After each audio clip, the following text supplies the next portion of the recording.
théâtre de l'art pour la première intrigue proposée par Marie-Blanche cette semaine. Tout à fait, avec un polar, hein, comme vous aimez bien, je sais Alexandra. Ah oui. Poker toxique de Florence Desfresses. Alors, donc, pour revenir sur l'auteur, je l'ai rencontrée. Elle est monégasque, hein, c'est une professeure de lettres qui est à la retraite et qui a écrit depuis quelques années maintenant, qui a écrit des recueils de poèmes et des romans. Et en ce moment, eh ben, elle se lance dans le polar. C'est son deuxième. Le premier, Diagonale, a eu beaucoup de succès hein, à Monaco et aux alentours. Et dans ce polar, elle a mis en scène un personnage, Fiona, que l'on va retrouver ici. Voilà, une policière de la SRPJ de Nice que l'on va retrouver ici. Donc je vous invite à aller sur Internet et découvrir cet auteur. Ouais. Donc Poker toxique, qu'est-ce que c'est? Eh bien, on est bien sûr, vous le voyez, avec cette magnifique couverture en 3D. Sympa, très jolie. Voilà, très jolie. On est dans l'univers du poker. Alors on commence. On voit le revolver aussi là. Il y a le revolver, il y a des cartes, il y a le nom des personnages des cartes hein, qui intervient là-dedans. Pourquoi? Parce qu'on est en fait dans l'univers du poker virtuel. Hein. On est à la mode en ce moment de ces jeux virtuels.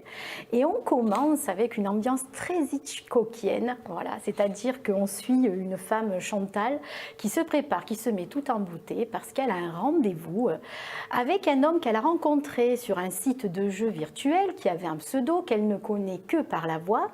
Et donc c'est une rencontre, on va dire, un peu amoureuse qui est prévue dans les hauteurs de Monaco, pas très loin du musée océanographique, près du lycée de Roche. Autant vous dire que l'endroit est très très haut. Et donc, elle s'apprête à le rencontrer dans la nuit. Et au moment où il arrive, eh bien, quelqu'un la pousse tout en haut du muret. Elle se retient comme elle peut, mais elle s'écrase tout en bas de la falaise. Voilà, donc on commence vraiment, je vous dis, j'avais la musique de Hitchcock derrière le premier chapitre. Et donc intervient Fiona, qui va mener l'enquête. Pour retrouver le meurtrier de cette pauvre joueuse de poker virtuelle. Intimement mêlée à cette histoire, parce que c'est une partie de cartes, et elle reçoit, elle aussi, des tableaux, des images de poker qui va la renvoyer à sa jeunesse. Qu'est-ce qui s'est passé dans cette jeunesse pour être elle aussi menacée? Alors, pas mal, ça donne envie. Vous l'avez bien vendu, Marie-Blanche. Il est super intriguant, vraiment bien écrit encore une fois. Je vous invite. C'est aux éditions Rika, une édition de maison d'édition niçoise aussi. Hein, poker toxique. Alors là maintenant on va faire un bond, on va aller très loin avec plus de douceur et de mélancolie. On va en Nouvelle-Calédonie. Ah pas mal, voilà. Un petit peu de voyage, un peu de soleil. Avec un premier roman. Ça va vous plaire. Ah oui. L'évasion. Ah oui, ça va dedans. Par la lecture. Vous êtes déjà allé en Nouvelle-Calédonie? Non, c'est sur ma liste. Ça donne envie. Hein. Alors donc c'est un premier roman qui s'appelle Outre-mer et regardez le jeu de mots. Hein. C'est aux éditions L'Harmattan et c'est de Cyrielle Gau. Alors Cyrielle Gau, elle est marseillaise et elle est maintenant, elle habite le Var.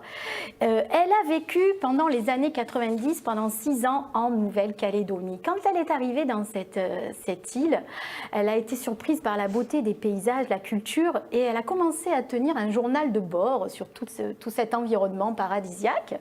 Quand elle est revenue à la métropole, elle a relu ses carnets, elle s'est dit « mais je pourrais faire un roman ».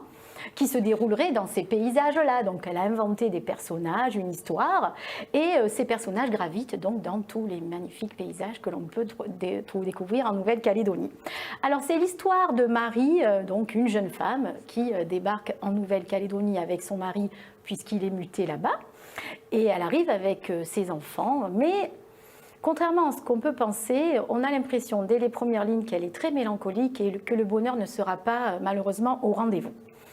Donc on suit ce parcours de cette femme qui s'interroge, qui voit son mari qui réussit, ses enfants qui s'adaptent, et puis elle se sent transparente, incolore, inodore aux yeux de son mari, d'autant qu'elle a un certain mal-être aussi, elle s'est toujours sentie au second plan par rapport à ses deux sœurs, dans son environnement familial. Voilà. Donc il y a tout ça qui ressurgit par le biais de sa solitude qu'elle a, et on suit cette mélancolie qui va malheureusement s'aggraver quand elle va découvrir les infidélités de son mari. Mais donc ce message un peu mélancolique est un message de reconstruction, puisqu'elle va tout mettre en œuvre pour essayer de se retrouver Et rebondir. et rebondir, D'accord. en même temps qu'on découvre la culture des Mélanésiens, de la Nouvelle-Calédonie, les paysages, des tempêtes. Hein, voilà. On découvre un peu tout l'univers de la Nouvelle-Calédonie. C'est une très belle écriture pour un premier roman, je le recommande. C'est très doux, on a envie de tourner les pages, on est transporté. Donc vraiment un très beau livre, Cyrielle Gaud, Outre-mer, aux éditions L'Harmattan. Voilà. Merci Marie-Blanche. Vous choisissez quoi alors Aurélie? Moi, je pense que je vais prendre les deux. Les... Je vais me parfumer avec les bête. parfums des enfants pour aller à Monaco. Mais bien sûr. Et après, c'est ça.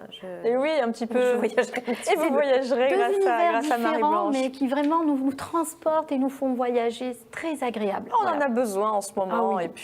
Et puis toujours ces idées d'escapade avec Aurélie qui nous permet de nous évader, mais vous avez tellement de bonnes idées.